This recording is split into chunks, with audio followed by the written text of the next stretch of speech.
partner, and welcome to TomHanksgiving. It's Meg Ryan Month, and this week we're talking about the 1993 Nora Ephron classic, Sleepless in Seattle. I'm your host, Elvis, and today I'm joined by... Ali Vingiano. Ali, thanks for being on the show. Thank you for having me. Sleepless in Seattle. Did it predict the sort of trend of online dating before it happened? Because obviously You've Got Mail is this next step in the evolution. It's like, instead of Tinder or like an internet thing, it's the radio. It's yeah. It's like when you think a guy is funny on Twitter and you're like, we're meant for each other because his tweet, I relate to his tweet. Like, that's what this radio show is for this girl. That's great, because I was going to end up, I wanted to talk about, like, a whole section of the movie is about Rob Reiner telling Tom Hanks, like, how dating is done now, and it's not like how it is old-fashioned. I know, my favorite line in that part is, I could never let a woman pay for dinner. Oh, it's like, okay, Tom Hanks, I'll date you. Yeah, well, I think Tom Hanks is going to be... Which is like the opposite of now. It's like you always split dinner. That doesn't actually come up in this movie because these characters, Tom Hanks and Meg Ryan, never go on a date. That's true. I counted, they're in 7 shots together total. Really? Just 7. Wow. Yeah, and 4 of them are at the end, so that doesn't even really count. Oh, that whole scene? Mm-hmm. That's just 4 shots together. Yeah, wow. 4 shots with I mean, there's... I know, when they hold hands at the end. Yeah, that was number 5. So, okay, we're already just jumping to the ending. I know, sorry. Let's no, that's okay. Backtrack. I want to ask you, do these characters end up together? Is this a match made in heaven? What happens when the end after the credits? I thought about that a lot because they don't know each other. This literally reminds me of once when I dated someone who I thought was funny on Twitter, and then I didn't like him at all in real life. It's maybe they won't like each other. So that story you were telling was a legit story. Yes. This wasn't a for instance. I didn't mean to bring it up, but then I thought about it again when you said that. So in your version of Sleepless in Seattle, it did not work out whatsoever. No, I mean, I don't think that's necessarily true. Like, I think that they do have this bond, and that, like, I think that they could very well, knowing each character separately, I think they could totally be together and have a nice relationship. I also just think there's so many crazy things about that. Like, is she going to move to Seattle? For a guy she doesn't know at all. Like, yeah. It's just, yeah. It's the practicality of the whole situation is just a nightmare, because, like, that moment when we in shot number 5 of them together, where he takes her hand, it's kind of like, are you crazy? You don't know. Like, she knows about you. But they're in love. Are they? When does love happen? Okay, and then... when he sees her in the airport. He knows. He knows that they're meant to be together. That's right. He's talking to his son. There's no such thing as a perfect... and then he gets distracted by a pretty woman. Yep. And then, like that doesn't happen to a guy every 5 seconds out in public. Anyway. And not everyone's going to be perfect for you. No, that's true. That's very true. And, like, this movie has some... Like, it's obviously a movie, and it's so much based in how romantic movie... Like, it talks about romantic movies, where we see the characters watching classic romances. And... Their opinions are informed. Even Rosie O'Donnell says to Meg Ryan that you want a movie romance. Right. So... I like that about this movie. It's very self-aware that it's completely ridiculous and gimmicky. And I think that's why it's such a good movie, because it is self-aware of itself, of, like, the... how romantic it is. So I thought that was cool. That it definitely dives into it. But if we're going to take it on its word, I want to know, like... Is this magic? Is this real love? Or is this just for the movie? Like, what's it trying to say? Because when you look at the relationship Meg Ryan had with Bill Pullman's character... Oh my god, horrible. Really? He is the worst. What? Okay. He's so lame. This is great, because, like, I look at them on screen and it's like, yeah, I can see he lacks the spontaneity and obviously the charm of a Tom Hanks. Yeah. But they're so in sync together. Like, when they're in that bedroom scene, it's like, here, take this, you take this. And it's like, they feel like a good foundation for life partners. But I think that's true. And he's just the worst. To me, he's just super lame, and, like, I would never date him. But why? Like, the main... Because he's not funny. He's not funny. I could never date a guy who wasn't funny. Okay, that's a legitimate complaint. But, like, the movie, like, presents the worst thing about him is that, oh, he's allergic to a lot of That things. drove me insane because I have a legit allergy, and he was always like, "Oh, he's allergic to weed. What a loser!" Like But that- the thing is that I think it's annoying because he talks about it all the time, and people who talk about like their allergies all the time are annoying. It's like people who are recently vegan or something, and they're Exactly. always talking about it. It's like, shut up, D'Artagnan. Yeah, we know.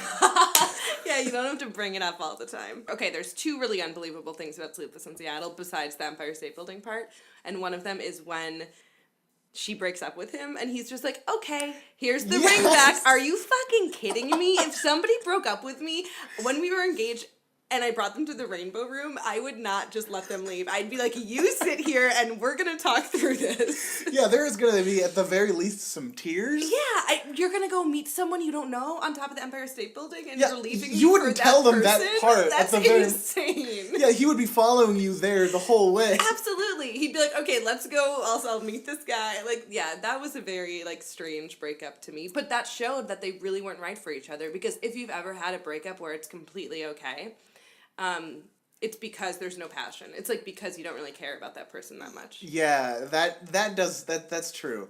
But I also feel like, you know how there's, cinema is so oversaturated with like the male power fantasy or the male fantasy Yeah, for like sure. women, and how they're always kind of objectified in the movies. I feel like this is a version where it's definitely a female fantasy in the sense of like, you have the easiest breakup ever. Yes, And that's he's like, so true. That's fine. You go on, be with your new guy. Like, that sounds like obviously that would be great for anybody, but something, because of just the way I imagine a man would react in that situation, just seems like that would be the perfect fantasy for a woman. It is such a female fantasy, which is funny because she's the one chasing him. He's not chasing her, which I think the normal female fantasy is like a guy's. Well, that's how lusting they do after it you. now. Yeah, exactly. But it's like this modern female fantasy of like. Yeah, she goes for her passion, which is actually something we were talking about last week with Joe versus the Volcano. Meg Ryan kind of represents like this soft 90s feminism, or at least she kind of comes across like that. Yeah, I mean, I don't. Do you feel know that? if I got that vibe in terms. I mean, I guess she's a feminist in this movie. Sure, whatever. Like, I don't mean like feminist like it actually means, but like I got that like. She is this, especially in When Harry Met Sally, but like she is this like strong female character who who doesn't just like, who has her own goals and interests, and as like the Meg Ryan character that she always plays. Like, I totally think that's true, but for her, she's just so likable and so innocent. Like, she has this like completely effortless innocence to her. Like, when she's singing in the car to Jingle Bells, I'm just like, who is this person? Like, I would never be friends with her in real life, but I like her. Okay, you just hit on two amazing points. Okay. First, yes, the Jingle Bells in the car. Absolutely, I think her best performance in the movie. Probably, yes. It's so hilarious. It's so sweet and so real, and the fact that she's bad at singing. I know. It's like, that's me in the car every day.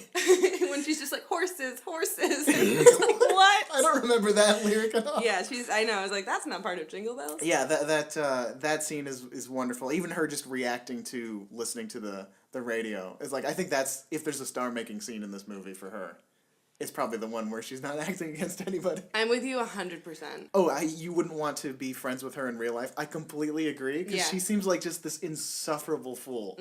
Completely. There's no reality check for her. Like, I don't know why Rosie O'Donnell keeps feeding her. Oh my god, this fantasy. that was one of the things I hated about this movie, watching it as an adult, former reporter adult, was like, you're a journalist and your editor's letting you go to Seattle on assignment to meet a guy? Is this money you're using with the Baltimore Sun? There's no like journalistic ethics here at all. It drove me insane. She doesn't write one story for the whole movie. She just uses being a journalist to do a background check for a guy she's into. Well, they're perfect for each other, because he's an architect and he doesn't finish building. That's true. That's another thing I didn't realize with this movie. In the beginning, he's like, I just think I'll move to Seattle. I was like, why? What? That was such an unnecessary scene. Like, I mean, I guess it's maybe sort of true to real life that, like, if your husband or wife died, it might be very hard to, move on in a new city. But, like, the new city didn't have any significance to the show. Yeah, that's why I was like, really. why is he moving there? Does he have family there? But I realized that I think it's just a plot trope to get him to be as lonely as possible, because he's moving to a new place where he doesn't know anybody. Right. Yeah, that I mean, like, I go with the name, and I love Chicago, but like, just start the show in Seattle. I know, You right? know? Great cast. Great cast. I mean, beyond the two leads, of course. Rosie O'Donnell, We've great got performance. Rosie O'Donnell. We have baby Gabby Hoffman. So good in this. So cute.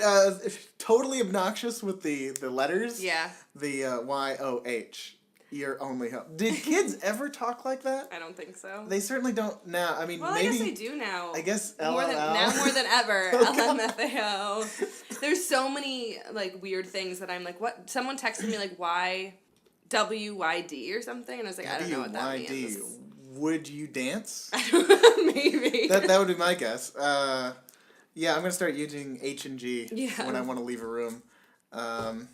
Wait, and which then, one does that? What does that mean? That was hi and goodbye. Hi and goodbye. H and G. Yeah. Yeah, that's crazy. And then we got like 4 cast members from the Frasier camp, and Frasier is in this movie. He's no. It's Niles is in this movie. David Hyde Pierce's brother. Right. But of course, appropriate for Seattle, and of course, so we have David Hyde Pierce turning in a nice performance. He doesn't get a lot to do, but he's always a pleasure to see. Victor Garber gets a nice scene with Tom Hanks.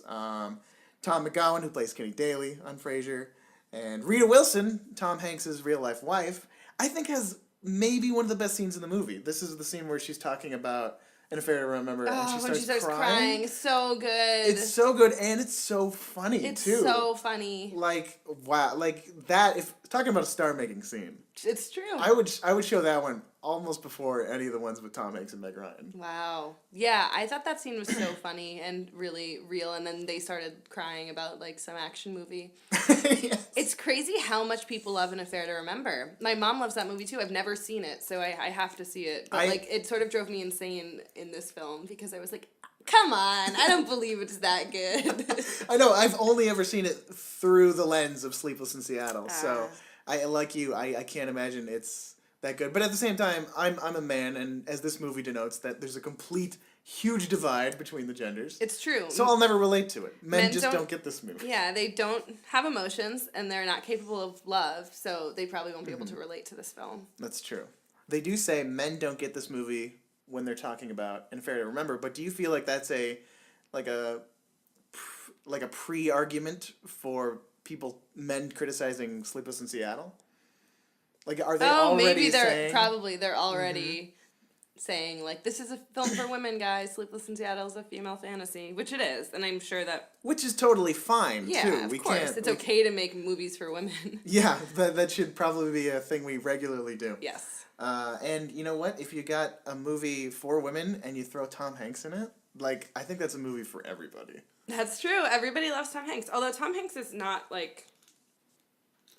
I'm not attracted to Tom Hanks in any way, and I see him as a very non-sexual person. Oh my god, okay, my heart is just breaking, because I had Sarah Pohl on last week. She said the exact same thing. Yeah, he's not sexy. He's nice. I mean, I would like to marry him. He'd be a great second husband. You know, when I'm like 38 and I just got over a divorce, and I'm like, I just need a nice guy. Oh my Tom gosh. Hanks could sweep me off my feet. Well, thank God he's got Rita Wilson. It's true. But, like, what? This is just news to me. Like, he's so famous, obviously, for this movie, and so many like it, where he's this big romantic lead, but so many women say he's not sexy. Like, there's nothing attractive about it. I don't get it. He's safe. I think that's why he does well in these films, because he's very safe, and he makes you feel, like... comfortable, and he's just like your American everyman, you know? He's great for someone like Meg Ryan, someone I wouldn't be friends with. Do you feel like Tom Hanks is safe, okay, in that way, but do you feel like he's safe as a performer too? Or is completely. Like, he can sell anything. He's such a good actor. Right, but do you feel like he doesn't do anything interesting then? Is that what you're trying to say? I mean, not in this movie. This movie, Castaway was cool. That was interesting. Well, I think he's great. You're here shit-talking my boy on the podcast. No, I mean, I think Tom Hanks is great, and he can do anything, and he does take risks as a performer, but I'm just like, he's not the most interesting person to me. I will say this, the haircut in this movie, not very good. Tom Hanks is the whitest man. There's many men whiter than him. Maybe. There has to be. Yeah, you know who? David Hyde Pierce. David Hyde Pierce is a treasure. But yeah, his haircut in this movie is it's very 90s. Yeah, like it's got the Jerry Seinfeld like thick in the back thing going on. Yeah, totally. It really does. It's like one step away from a mullet. Yes. While you're shit talking Tom Hanks, let's talk about his performance in this movie. Sure. What did you think?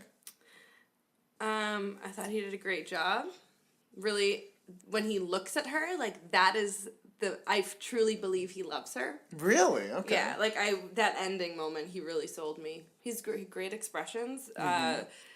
Bummer he only slept with 7 or 8 women in college. Sorry to Tom Hanks. 8 Mary Kelly. And he had to play off a kid, so I think he did a really good job playing off a child. Yeah, it's crazy. I think because the romance so much pervades this movie's memory, you don't think about the fact that they're only in 7 shots together. Exactly. He's acting against his kid the whole time. That's really what the relationship is in this movie. I know. Why isn't the kid sad at all about his mom's death? Okay, yeah. Why isn't the kid sad? That's the crazy part. He gets over it so quick. He has one line to it. It's like, I miss mom. Yeah. And it's like, dude, no you don't. You just want to replace her. Like, he's like Norman Bates or something. It's totally true. Like, he spends so much time trying to find a new mom, maybe because he subconsciously misses his mom and that's the only way he can deal with it, but he never talks about, like, I miss mom, or, like, mom was awesome. And he gets a girlfriend before his dad It's does. It's true. Oh, my God. Like, what the hell is with this kid? That was crazy to me that, like, his kid like, what 8-year-old cares that much about your father's life? That was the most unrealistic part of the film to me. Probably, yeah. Probably even more than, like, these two meeting and getting, like, falling in love with each other. Completely. When I was 8, I was just, like, worried about candy and Sonic the Hedgehog. I didn't give a shit about my parents falling in love. You can't have the emotional, like, ability to understand what your parents are thinking and feeling to this extent. Like, it's very odd. That whole scene where they're talking about sex, when I was 8, like, do you know that scene that I'm talking about? They're in the bathroom. Oh, yeah, and the kid yeah. is like, are you going to have sex with her? Like, is she going to scratch up your back? And I was like, oh my God. Did you, like, I don't think I knew that when I was 8. No, I think I was definitely 9 when I learned about the back scratching, but not 8. 8's innocent still. I think part of it is obviously, little kids being smart is funny, especially when they're talking about sex and relationships. The other thing, though, like this, it's not just that the kid is really smart, but he's right. He's right, and exactly, like, the kid is right about everything, and he invests so much time and energy in his father's life. Mm-hmm. It's wild. Oh, and that investing your life or time and energy into someone else's life reminds me of a quote from the very beginning when Meg Ryan is talking to, I guess, her mom. I don't really remember when she's trying on that awful looking dress. Do you remember that dress? Yes, I do. Wasn't it ugly? I didn't think so. You thought it was good? The wedding dress? Yeah. I thought it was very dated. It's not like I would wear it, but it was a fine dress. I thought it was very unassuming. This is good. I like when men have strong opinions about clothing. So she's in the room with her mom, and her mom's describing how she met her father, and she says that their hands, like, united, and she couldn't tell where her fingers and his, like, she couldn't tell them apart. Mm-hmm.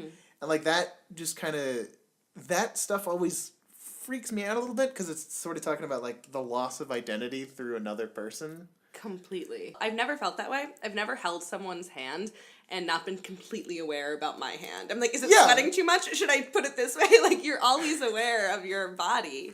And is it like you obviously there's a point where you get comfortable enough and it's like, I'm not going to worry if my hand's too sweaty. Completely, yeah. Like when you're in a relationship and it's just nice to hold someone's hand or like touch them, and sometimes you like don't realize that you're like, if you're lying on someone, you don't realize even like what position your body is in, for sure. I've been there. But it is a complete loss of identity, which freaks me out. Of like, and then then our body, then like our hands touched and we were one person and I knew we'd be together forever and like, ugh. Is that the goal? Are we supposed to be not one my person? goal. Like, yeah, that's never been like... My goal is to be in a relationship and completely maintain my own identity and like not, and that's why relationships are hard, you know, because it's like, I don't want to combine my life with someone else's. I want to live my own life and have him live his own life and just chill together. I think maybe that's why I have such a hard time with so many romantic comedies, at least ones like the older ones, because they seem to be written with this like, let's sacrifice everything for each other be like, and unfortunately a lot of the times it's the woman who kind of gives up her life to be with the guy, Sometimes it's not. But it completely is the movie trope. Like, if you look at Grease, which is, like, the earliest Oh, example God. of this, it's like, I will completely change my identity so you will be okay dating me. That's, like, what's always taught in all these movies. It's fucked up. Yeah, I mean, I don't think we see that here in this movie. This movie's obviously a lot better handled, but she just doesn't have much going on. But she stops working. Yeah. Gets money from her job to go to Seattle. She breaks up with her husband just for this guy who she's never met, who might not be into her at all once they start hanging out. Who also has a kid, by the way. Who has a kid. This is why I would never be in a relationship like this, because the stakes are already too high. Mm-hmm. I would never feel comfortable around him because he knows how much I'm into him, and that would make me so uncomfortable. Like, if I wrote him a letter, moved across the country, I would just always be so on, like, my guard would always be up. I'd never be comfortable with him. Yeah, like, you want to date someone you're not into at all. Exactly. Because that's the only way you can be comfortable, they can be comfortable, Yeah. and then maybe something will grow. And then that's the best way to, like, find out if you like someone. You know, when you're comfortable around them and you can just hang out and, like, it's fun. And this relationship seems so stressful to your first time you meet to be on top of the Empire State Building. Yeah, they never, What's you can't top that. What's your second date? How do you propose to this person? Yeah. That's the other thing. If the genders were reversed, this is a horror movie. Exactly. That scene when she's watching them play. Yeah, what the fuck? On the beach. There's a scene in this movie where she's secretly watching him play with his kid. If a dude was secretly watching me play with my kid, I would call the police. Yes, that's terrifying. She's low-key stalking him this whole film. Mm-hmm. And, like, even that scene where like, in that scene where he sees her and she's, like, almost gets run over in traffic, like, and he's like, hello? Like, that's how it would play in Halloween, and just Michael Myers is just standing there before he leaves. It's so true. What the fuck? It's so true. And, like, if that happened to me and I saw a guy just staring at me, I would not, like, walk over to him and say hello to him. I'd be like, what is that guy? Do you guys see that guy? Yeah, you would get, there. like, a crowd of people yeah. at the very least, Yeah. and then move away. Yes. Even if it was someone as, I don't care what you say, attractive and charming as Tom Hanks. He is attractive and charming, I'll give him that. All right. But yeah, it's like, that's so funny when you think about role reversals, how she's not threatening at all, so she can get away with it. Exactly. I mean, it's true. Meg Ryan is maybe the least threatening person you could put on screen. But is that attractive to you? Like, if I was Tom Hanks and a woman wrote me a letter and then, like, came to find me and then met me on top of the Empire State Building, I'd sort of be like, okay, this chick needs to chill. No, I agree. I don't think, like, I mean, I have a podcast. Women hear my voice all the time. I've gotten a lot of fan letters saying, Elvis, please meet me. I'm in New York on the Empire State Building on Valentine's Day. It'll be super cute. I'm not gonna meet you. It's weird. I don't know you. You never go? No. Maybe this year. Just once, Elvis. Open up your life. All right. Well, if there are any women out there listening, That's... this Valentine's Day, I promise I will be on the observatory deck. If anyone has a secret crush on Elvis, write him a letter and he'll respond. Write us an email at tomhankspod@gmail.com. I think that's a really funny point, though, because, like, this movie is very much about just, like, being open to new things, like, being open to love and open to, like, adventure. Because he spends a year and a half, like, actively not trying to get over his wife. Yeah, do you think that's an interesting perspective to take on the movie, if you kind of separate it from Meg Ryan's point of view? You separate it from her point of view as this kind of, it's always going to be kind of weird, if not stalkery, just kind of fangirly almost. Completely fangirly. If you put that away, like, how does this work as a story about a man who has lost his wife and learns to try again?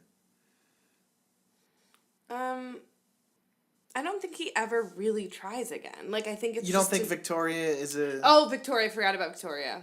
Like, how could you forget that? That laugh. That laugh.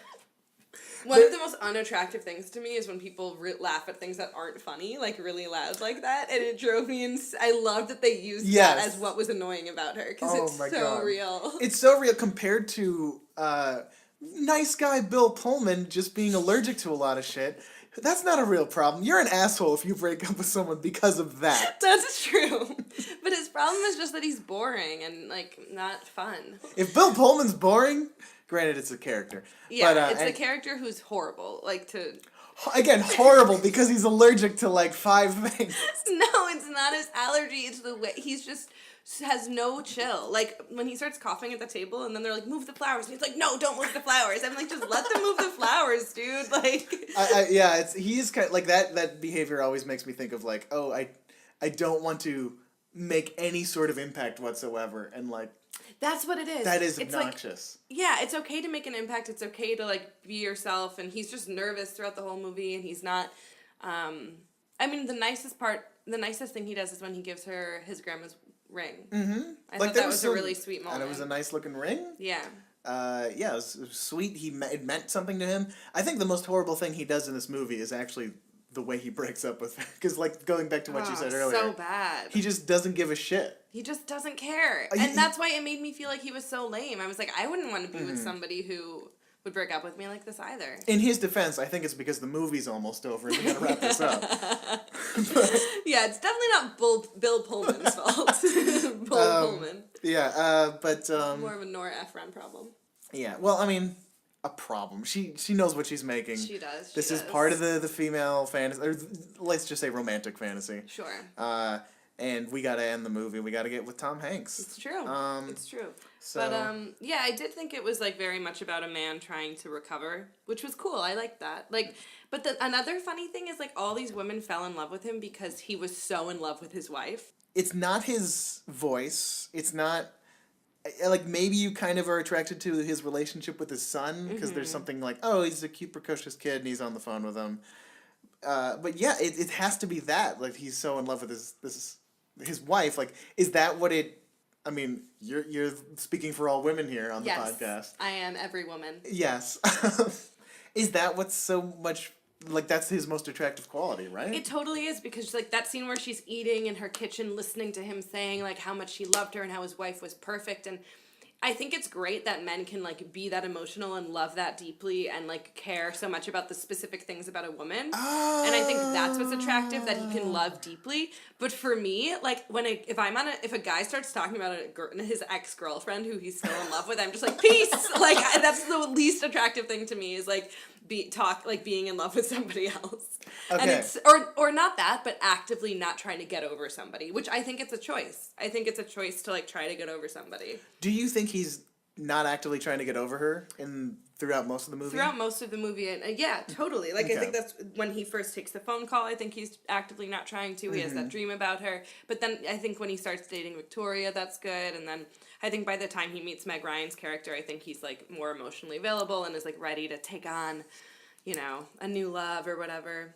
Oh yeah, okay. So you mentioned the dream. We mentioned a lot of stuff I want to come back to, but real quick, that moment of realization, that audible that was because the way you were describing it made me realize, of course Meg Ryan is going to be interested in this guy for this reason, because here's the movie working its magic, is that's what she's not getting from Bill Pullman. Like, exactly. Perfect. She's not getting that deep love. Yes. And that's why she's so attracted to him.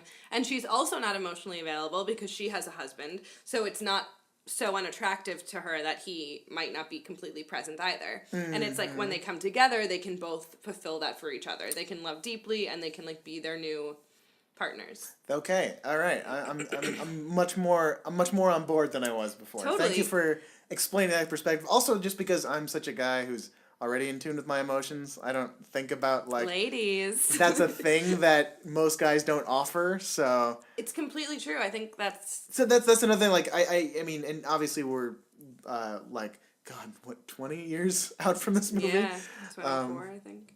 So like times have changed, but like even still now, kind of there's this whole like that's what makes Tom Hanks different in this movie, is because he's got that. Completely, because he's so open and he's so like openly emotional and sensitive. It's sensitive and like kind of raw, and there's this element, which is hot, guys. Yeah, there's like this element that women really like fixer-uppers. Is that true, or that I think is sadly a true thing. I think it's clear what he's lacking, and she feels like she can fix it. You know what I mean? Or like she can help him get over it.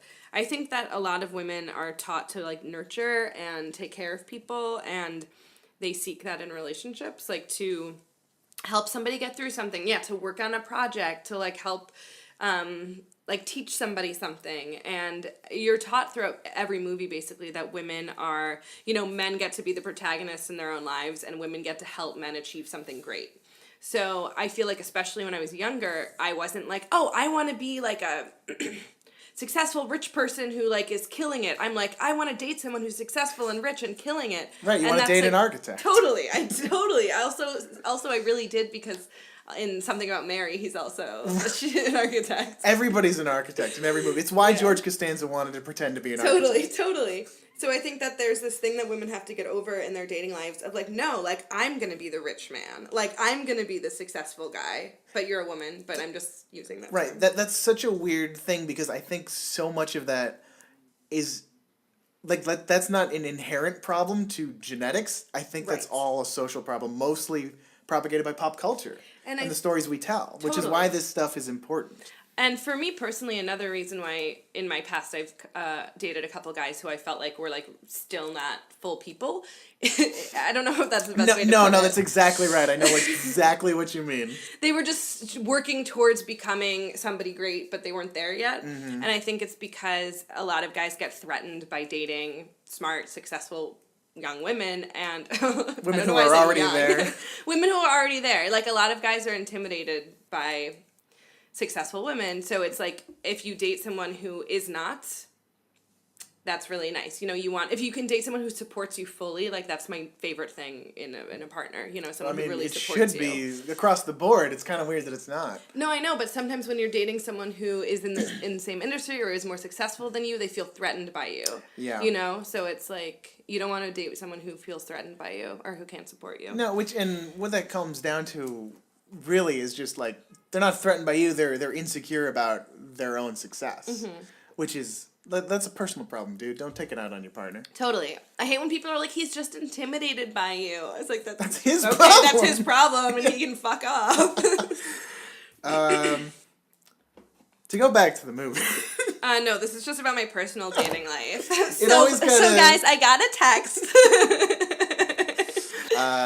To go back to the movie, though, and to go back to Tom Hanks specifically. Yeah. What was your favorite scene? Or, I mean, I guess it doesn't have to be Tom Hanks-centric, but what was your favorite scene in the movie? The final scene is the best scene in the movie. I mean, it's so well done. And they hold hands and then they just stare at each other. There's no and talking? I'd like constantly be looking away. It's very intense, though. It's very real, and you can tell it's magic. You can tell they feel the magic. Like, yeah, I mean, it's magic, or it's like, my God, like, you can feel the sexual energy. Right, yeah, I think part of what magic is like sexual passion, probably. Which is weird, because the kid's there. I know. The elevator closes, and they just start fucking the elevator. The kid is like, Dad, this isn't what I meant. This is not what I wanted. This is not what I wanted.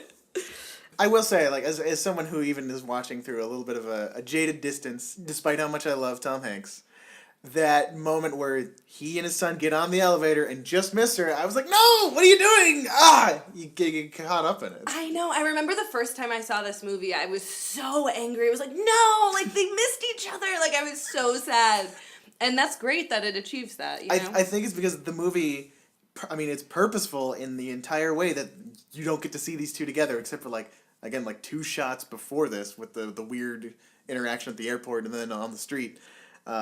That it's just like, come on, you have to give us this payoff. No, we just want them to meet. You want it so bad at that point. They're really good at crafting that desired response from you. Totally. You know it's a pre-9/11 movie where you can use a phrase from An Affair to Remember to get a security guard to let you go to the top of the Empire State Building. That's another crazy part where she's like, please, I'm supposed to meet someone, and the security guard is like, sure, go ahead, even though it's closed. Like, in a post-9/11 New York, that would never happen. It's true, and actually he has the line, like, the joke ends up being, like, my wife loved that movie.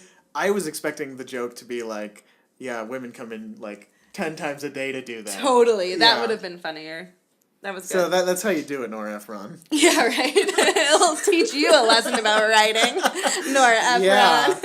This isn't a moment, or it is a moment, but really the scene where, the shot where he goes out onto, like, I don't know Seattle. I've never been there, but, like, they have houses that are on the water. That's neat. But then he goes out onto his little pier there, and they have the actual fireworks, and like that's a great shot. That's a great shot.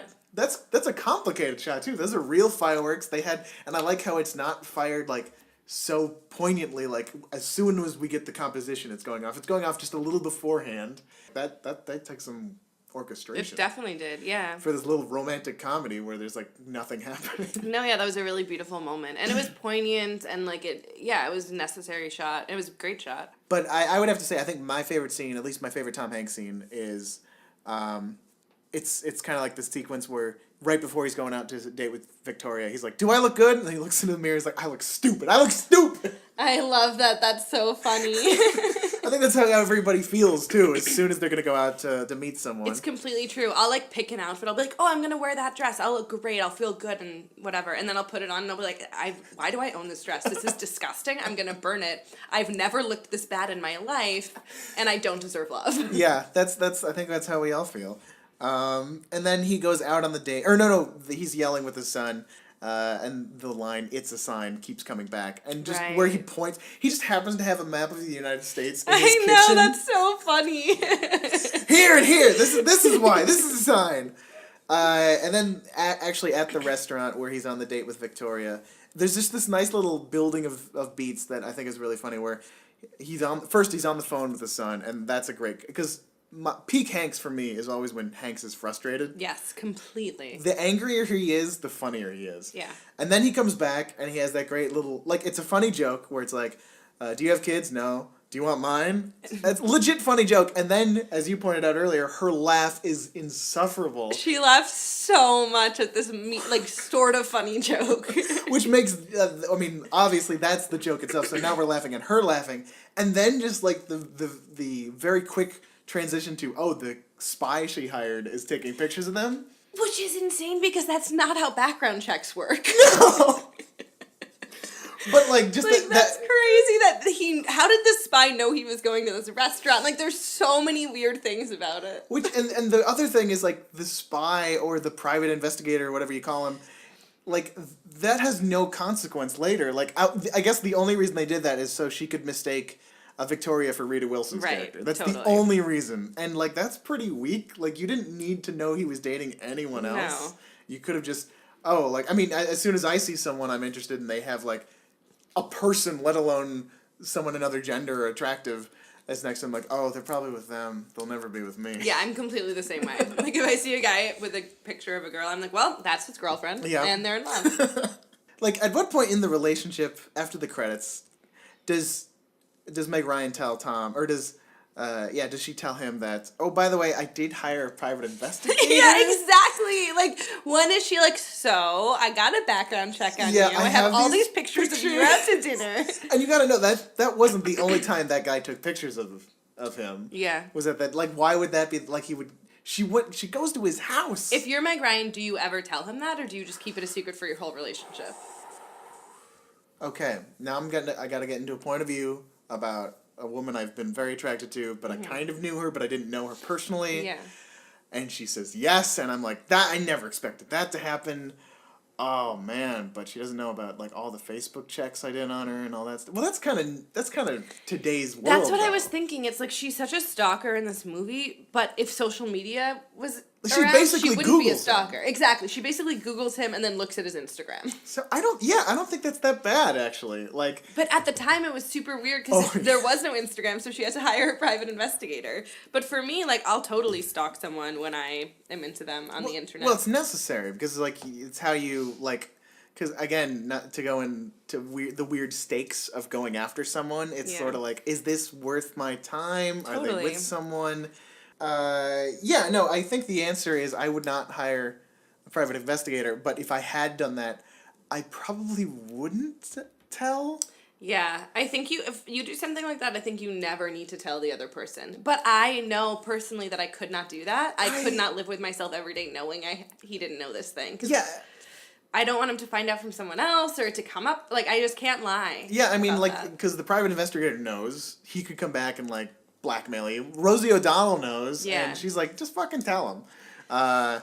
It's weird. Like, I don't think you should Google people before you date them, actually. Yeah. I mean, at a certain point you need to, I think. Yeah. Or at a certain point you want to. See if there's some chemistry there first. Exactly. I mean, Exactly. meet them. Be in more than 7 shots with them. Go on one date that's not on the top of the Empire State Building. Yeah, because even that, you go on a date with like the most boring Bill Pullman-esque person in the world, and if it's on the Empire State Building in those circumstances, it's going to be romantic. You know what Bill Pullman is great in, where he is really sexy and not boring, is League of Their Own. When he comes back and they kiss. Yeah! Love that. Which is actually the movie he did right before this really? movie. Yeah. Peak Bill Pullman. Peak Bill Pullman. In many ways, peak Tom Hanks. Like, people And say... peak Tom Hanks! Oh my god, I love Tom Hanks in League of Their Own. Well, shit, maybe you have to come back and we'll talk I would about that love to. Oh, best performance when he's peeing. Okay, it is Meg Ryan Month. Yes. We do have to talk about Meg Ryan. We talked a little bit about her performance in the radio. Do you have anything else? Like, what was your favorite part with her? Definitely when she's singing Jingle Bells in the car. I was just like, oh my god, who are you? I think she's great in this movie, though. Like, even the scene when we first meet her and she's with Bill Pullman and she's describing her family to him. And then she's like, oh, I'm going to be late. Like, oh, when I'm old, you're going to need to, like, put my teeth in. Like, do you know the scene I'm talking about? Yeah.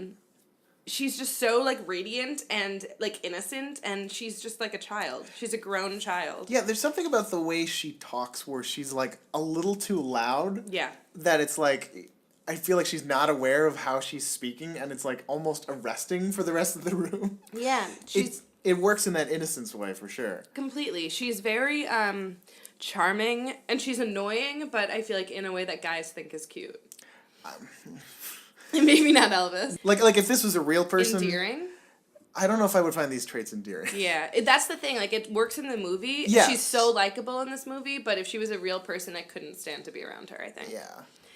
But this morning, I looked up When Harry Met Sally, and I watched her orgasm scene, because I feel like that's the first movie that really made her big, and I feel like you have to be a really good actor to, like, do that. So I wanted to watch it again. And I do think she's a good actor. That's certainly, I mean, that she had that right before they were in Joe vs. the Volcano before this, so this is all informing that. And Nora Ephron wrote that. Right. This is kind of the evolution for that. So, yeah, it's kind of like seeing them. Can Meg Ryan carry a whole half of a romantic movie without her other lead? Right, exactly. And she does. She does. Because he's not in this movie at all. Yeah, she can carry a movie. I think she wasn't a sustainable... I mean, her career wasn't sustainable in a sense. Like, she was really a 90s actress. And I don't know why, if it's just because there's no roles for women once they turn 40 or whatever, or if it's just that she's sort of single-serving of this, like, cute, lovable... She hit in the 90s. Like, that was kind of, I think, what the culture really valued in the 90s, too, was the kind of type she played. Totally. The, like, Julia Roberts, Meg Ryan, yeah. And, this, like, strong, independent woman, but who's not too strong, and, who's not, like, too overbearing, but... Yeah, and I think that's kind of what I was getting with the whole soft 90s feminism. It's definitely Hollywood feminism exactly. in that sense. Soft Hollywood feminism. Yeah, and even, like, there's something I noted with she has a job. The one last question I have to ask that you just gotta finish this mystery, because Rob Reiner couldn't answer it. Does Tom Hanks have a cute butt? I would say he does not have a memorable butt, because I'm trying to think about if it's cute or not, and I can't think about what it looks like. Ooh. But I think he probably has a cute butt. Okay. Not a great rating on the butt scale. Yeah. Is it all about I'd say butts? he has a good butt. He doesn't have a great and memorable butt that I'll never forget, but he has a cute butt. Well, I think it's also because he hasn't had too many scenes anyway, where you really get a good look at the butt. Totally. Tom Hanks, this is why I'm not attracted to him, or why I don't think he's, like, a sexy person. This is a great way to end it, by the way. He's such a dad. Like, even when That's I'm true. imagining his butt, I'm imagining it in Little League pants coaching a Little League team. That's like, true. he's such a dad. Because there's something so trustworthy about him, Yes, so exactly. safe. That he has all the qualities you want in a father figure. Completely. So I think that's probably why, unfortunately for Meg Ryan, he transcended the 90s, because the qualities we like in him, we like in older men. Maybe not the case So true. for Meg Ryan. Yeah, she is a little infantilized. Like, she's just so silly and innocent, like a little child. So, that is a good point. What she's got to go back to her job after they've met. Right. What piece is she going to write? I know. Maybe she's gonna write. I bet she's gonna write like a personal essay about meeting him, and about radios, and like it'd be cool if that sort of like was more part of the story about her actual assignment and what she ended up writing. Like I would have liked to see more of her work in the film. I think it probably would have made it better. It would have made her a more interesting, complex character. Totally, that's for sure. totally. Kind of would have made her like.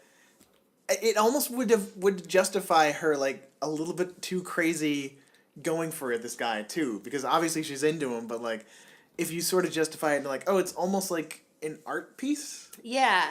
Because I mean that's. But then at does least... it become too like 10 things I hate about, or not 10 things? How to Lose a Guy in 10 Days, where it's sort of like she's doing it for a different reason, the wrong reason. True, but didn't this come out first? That's true. So boom.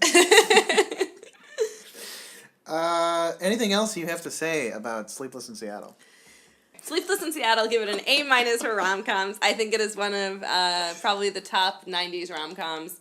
And okay. peak Meg Ryan, that's for sure. Okay, so this is peak Meg Ryan. Last thing I should ask is God, I can't stand her. What? After all that? I was thinking about if she was my roommate, I would go fucking crazy. Like if I actually had to live with Meg Ryan. Oh, she would be just awful. The worst. But okay, so when you see these two finally together, we talked about that magic. Like you believe them as a couple. Yes, you totally completely. want to see them together. I want to see them together. I want to see them get married, and I think they're both weird and deserve each other. But is this the best version of them together? We'll find out. Join us next week when we talk about You've Got Mail. Ali, thanks for being on the show. Where can people find you? Thanks for having me. Where can people stalk you? Yeah, you guys can just hire a private investigator and then get pics of me. I'm on Twitter at Ali Vingiano and Instagram at The Real Ali Vingiano. And who's the fake one? I don't know, some bitch. Yeah, so you can find me there and BuzzFeed Video, BuzzFeed Violet. Yay. You can follow me at Elvis Kunesh, the podcast at tomhankspod. Don't forget to subscribe, rate, comment, all that good stuff. And we will be back next week. Until then, H&G. H&G. Tom Hanks, we fell in love with you, Tom Hanks. Just like so many do deeply, because you made us smile, and your great on-screen style. So that's why we give thanks, 'cause you've got a friend in Tom Hanks.